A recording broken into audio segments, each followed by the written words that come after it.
Assalamualaikum warahmatullahi wabarakatuh. Saya ingin mempresentasikan untuk ujian tengah semester dengan mata kuliah Konsep Sistem Informasi dengan saya sendiri, nama Nadira Andini, NPM 211200004, kelas SI P2101 Universitas Budi Dharma, dengan tema Data dan Informasi. Apa itu data? Data adalah fakta mentah atau rincian peristiwa yang belum diolah, yang terkadang tidak dapat diterima oleh akal pikiran dari penerima data tersebut. Data dapat berupa angka, karakter, simbol, gambar, suara, atau tanda-tanda yang dapat digunakan untuk dijadikan informasi. Dan apa itu informasi? Informasi adalah hasil pengolahan data atau fakta yang sudah dapat diterima oleh akal pikiran, dan informasi dapat berupa hasil gabungan, hasil analisa, hasil penyimpulan, dan juga hasil pengolahan sistem informasi komputerisasi. Perbedaan data dan informasi. Yang pertama, data tidak memiliki makna apapun, sedangkan informasi sudah memiliki suatu makna tertentu. Dan data lebih cenderung ke penjelasan singkat atau sebuah gagasan yang belum menjelaskan sebuah peristiwa atau hasil kegiatan. Dan data juga tidak bisa digunakan untuk pengambilan keputusan. Sedangkan informasi adalah hasil pengolahan dari data yang dapat digunakan untuk keputusan. Lanjut,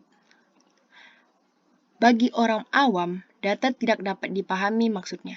Sedangkan ketika membaca suatu informasi, maka mereka sudah mampu memahami arti dari informasi tersebut. Dan data dapat berbentuk fakta, rincian, dan juga segala bentuk pengamatan empiris atau observasi dan wawancara terhadap suatu informasi. Sedangkan informasi berbentuk data yang sudah diolah dengan menggunakan beragam teknik tertentu. Fungsi data. 1. Sebagai dasar perencanaan. Adanya data yang benar, maka seseorang atau suatu organisasi bisa membuat perencanaan atas dasar data yang telah dimilikinya. Sebab data tersebut berisi tentang suatu fakta terkait peristiwa yang perlu dipahami dengan benar. 2. Alat pengendali suatu aktivitas. Kenapa data berguna sebagai alat pengendali?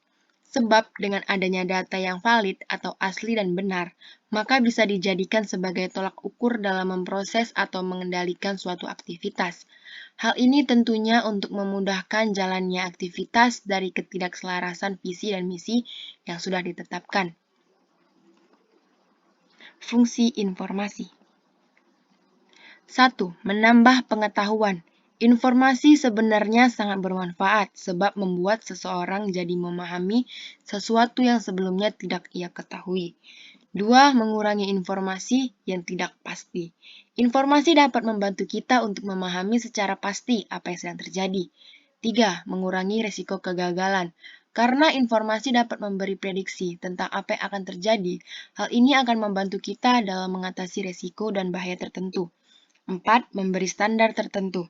Informasi juga berfungsi untuk memberi standar atau acuan terhadap tertentu sehingga keputusan yang dialami dapat sesuai dengan tujuan yang diharapkan.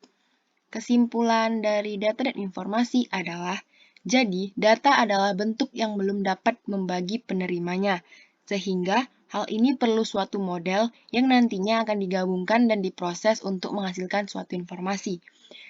Dan informasi adalah hasil pengolahan data yang lebih bermanfaat dan lebih berarti bagi penerimanya. Oke, sekian presentasi saya. Jika ada salah kata, saya mohon minta maaf. Dan terima kasih. Wassalamualaikum warahmatullahi wabarakatuh.